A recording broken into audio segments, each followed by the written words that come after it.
बिस्मिल्लाहिर्रहमानिर्रहीम जी, अस्सलाम वालेकुम। मैं हुमारी अली, आप देख रहे हैं मेरा चैनल। डिलीवरी बॉय के कातिल आमना और फरहान की तलाक की खबरें कंफर्म। फरहान ने आमना को थप्पड़ क्यों दे मारा, क्यों इतना जुल्म सितम किया जा रहा है मक्कार लूमड़ी आमना पर, तुम बेगैरत हो। दोनों के वालिदैन जी जेल में आपस में ही लड़ना शुरू हो चुके हैं। मैं रईस को छोड़ना चाहता था, आमना ने जी चाकू मार के उसकी आंख निकाल दी। ये पहली दफ़ा नहीं हुआ कि आमना के करतूतों पर मैं पर्दा डाल रहा हूँ। मैं पर्दे डाल डाल कर थक चुका हूँ और अब मैं खामोश नहीं रहूँगा।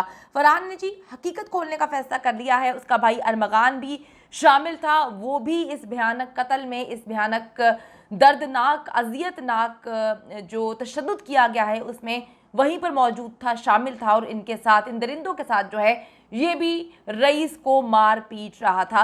ये क्या तलाक की खबरें हैं और ये क्या मामला है। आमना लूमड़ी जो है वो बार बार उसकी हकीकतें हम बयान कर रहे हैं, लेकिन कितनी अजीब सी बात है कि उसका सच सारी दुनिया को पता है। लेकिन अफसोस ये है कि उसको बहुत जल्द बेल मिल जाएगी, क्योंकि पुलिस के पास, पुलिस के रिकॉर्ड में या कहीं पर भी ऐसे सबूत नहीं है जो साबित कर सके कि इस दरिंदा सिफ्त औरत ने जो है अपने आशिक, अपने साथ जिसका चक्कर चल रहा था, उस लड़के को दर्दनाक मौत दी है, उसको जिंदा जला दिया और सबके सामने झूठ बोल रही है, मकारी के साथ खड़ी है कि मुझे कुछ भी नहीं पता था, ये सब कुछ मेरे शोहर ने किया। तो शोहर जो है अब वो क्यों गुस्से में है, वो कौन से पोल खोलने की बात कर रहा है, आज की वीडियो में हम इस पर बात करने जा रहे हैं। अच्छा जी, वही हुआ जो हम सबको पता था, एक्सपेक्टेड था कि डिलीवरी बॉय को जिंदा जलाने वाले जो हैं वो आज खुद जिंदा जल रहे हैं, आज खुद अजियत में हैं, आज खुद तकलीफ में हैं। वो कहते हैं ना कि किसी के घर में जब आप आग लगाते हैं तो उसकी तपिश आपको भी महसूस होती है। किसी के लिए गड्ढा खोदेंगे तो डेफिनेटली आप लोग उसमें गिरेंगे।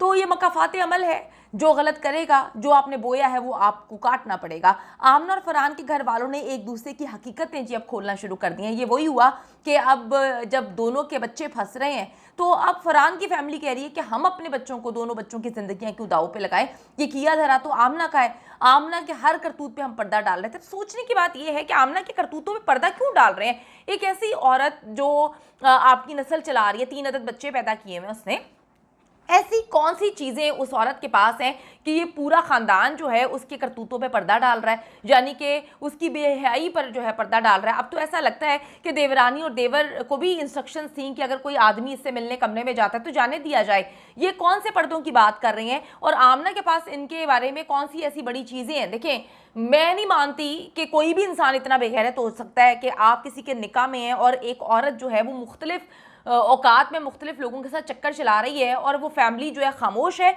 और वो जो शौहर है वो कहता है कि जी मेरी बीवी तो बड़ी पाक दामन और जो है साफ़ सुथरी और बहुत अच्छी औरत है। लेकिन घर से उनके लड़ने की आवाज़ें आती हैं। घर से जो है वो पता चलता है कि जी ये मुंह तोड़ देता है, उसका नाक से खून निकाल देता है, जबड़ा तोड़ देता है, इतना मारता पीटता है। तो क्यों है? दुनिया के सामने कौन सा ऐसा डर है फरहान को कि आमना अगर अपनी जुबान खोल देगी किसी मामले के बारे में तो ये लोग तबाह बर्बाद हो जाएंगे। इसी वजह से फरहान अभी तक जो है उसको सपोर्ट कर रहा है। अच्छा जी, आप में से कुछ लोग कह रहे हैं कि वीडियोस आप लोगों को नहीं मिल रही हैं, उसके लिए आपको चैनल को सब्सक्राइब करना पड़ेगा और बेल के आइकन पे क्लिक इसलिए करना पड़ेगा ताकि आपको जितनी भी वीडियोस जो हैं वो बर वक्त मिलती रहें, आपको उसका नोटिफिकेशन आता रहेगा। अच्छा जी, वापस आते हैं फरहान के ऊपर। आमना और फरहान के घर वालों ने एक दूसरे की हकीकतें अब खोलना शुरू कर दी हैं।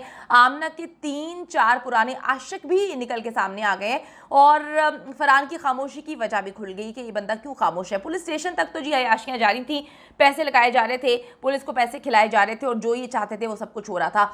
जेल आने के बाद आमना और फरहान की जो हिम्मत है वो जवाब देगी। डेफिनेटली बड़े बड़ों की हिम्मत जवाब दे जाती है। किस तरह से अजियत और तकलीफ है। वो तो 7 किलो अपना वजन कम करवा के बैठी हुई है, वो टॉयलेट नहीं जाती क्योंकि सारा दिन पानी नहीं पीती, फिर ड्रिप लगती है उसको। तो अब इनको लग रहा था कि 14 को इनको बेल मिल जाएगी, अगर फरहान को नहीं तो आमना को तो बेल मिलनी ही मिलनी थी। देखें, इसलिए मिलनी थी कि कोई सबूत नहीं है। अब इश्क मुआशके पे कौन सा जो कानून है उसको अंदर रख सकता है। अब कत्ल के जो है सबूत सारे के सारे अपने शौहर पे डाल दिए। मतलब गेम या प्लानिंग चेक करें। मकार लूमड़ी में इसको ऐसे नहीं कहती, मकार लूमड़ी की प्लानिंग आप ये चेक करें कि इसने क्या किया कि शौहर से भी जान छूट चुकी है और आशिक से भी जान छूट चुकी है, अपना बदला भी पूरा ले लिया और अब आराम से यहाँ से निकल जाएगी। लेकिन अभी मामला ये है कि इसको बेल नहीं मिली, तो ये दोनों काफ़ी परेशान हुए। जमानत नहीं हुई 14 को। अब दोनों एक दूसरे पर इल्ज़ामात लगा रहे हैं। ये जो आमना उर्फ मानो उर्फ लूमड़ी जो है कहानियाँ सुना रही थी ना, मैं उनको 3 दिन बाद देखती हूँ, मुझे देख दिखते हैं, हाथ में उनके हथकड़ियाँ होती हैं, मुझे देखते हैं मैं उनको कहती हूँ आई लव यू, वो आगे से कहते हैं आई लव यू टू। मेरा दिल चाहता है कि मैं खलीलुर रहमान कमर साहब को कहूँ कि आप इसकी एक्टिंग पे कुछ जो है ना कुछ 2-3 मिसरे बोलें। मतलब इतनी मक्कार औरत मैंने अपनी ज़िंदगी में नहीं देखी। तो ये जो आप लोगों को कहानियाँ सुना रही थी ना कि मुझे आई लव यू और लव यू टू का तबादला होता है, वो ये तबादला नहीं होता, ये नफरत का तबादला होता है। डेफिनेटली भाई एक बंदे को आपने कातिल बना दिया, मैं कहती हूँ कोई किसी को कातिल नहीं बना सकता, अंदर जर्म्स मौजूद होते हैं हर चीज़ के। तो जर्म्स तो थे, लगता है देखकर फरहान साहब को कि जी बड़े जर्म्स उनके अंदर बेगैरती के मौजूद हैं। अच्छा जी, अब ये दोनों आपस में लड़ रहे हैं, इनकी फैमिली ज़्यादा लड़ रही हैं। फरहान का भाई जो है अरमगान, जो डिलीवरी बॉय रईस पर तशद्दुद के वक्त वहाँ पर मौजूद था, उसने अपनी फैमिली को सारी हकीकत बता दी। बताना पड़ेगा ना, मामला ऐसे थोड़ी सही होंगे। अंदर की एक फैमिली मेम्बर है, उन्होंने बताया है कि अरगमान ने कांटेक्ट किया है और उसने बताया कि फरहान और उसने मिलकर रईस को जो है बांधा था और दोनों ने उसको तशद्दुद का निशाना बनाया था। लेकिन आमना फरहान के सामान में से जो है वो कटर वो लेकर आई थी और रईस की ज़ुबान काटने लगी थी, जिस पर भाई ने रोका था। भाई ने कहा था कि तुम पागल हो गई हो, तुम इसकी ज़ुबान काट रही हो, यहाँ पे खून फैल जाएगा, यहाँ पर इसको ना मारो। तो आमना ने अचानक ही कटर उसकी रईस की आंख में मारना शुरू कर दिया, उसकी आंख निकाल दी और फरहान को ताने देने लगी कि तुम किस तरह के मर्द हो, तुम तो कुछ भी नहीं कर रहे। इसके बाद फिर दोनों ने मिलकर रईस पर कटर से हमला कर दिया था। अरगमान के मुताबिक डिलीवरी बॉय को जब घर से गाड़ी में लेकर जाया गया तो वो जिंदा था, उसकी सांसें चल रही थी, वो कराह रहा था, वो तकलीफ में था, वो अजियत में था, लेकिन बुरी तरह से जख्मी था।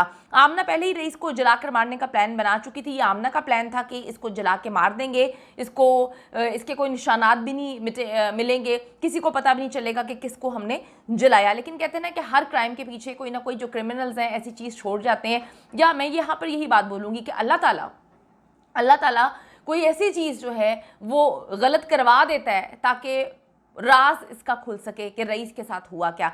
अब जी वो कहते हैं जी गाड़ी में लेकर गए, वो जिंदा था। आमना ने ये प्लान बनाया था कि जला के मारेंगे और इसकी लाश का जो है वो जली लाश का कोई केस नहीं बनेगा क्योंकि इसकी लाश ही नहीं मिलनी।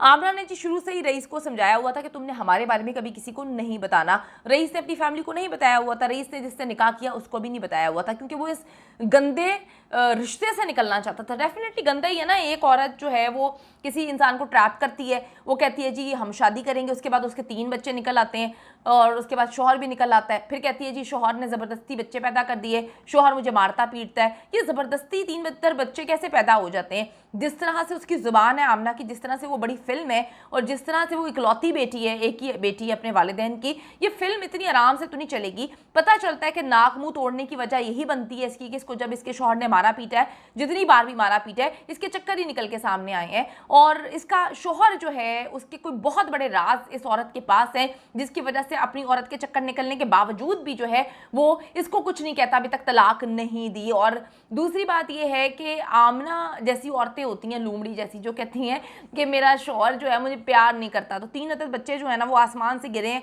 खजूर में अटक गए हैं।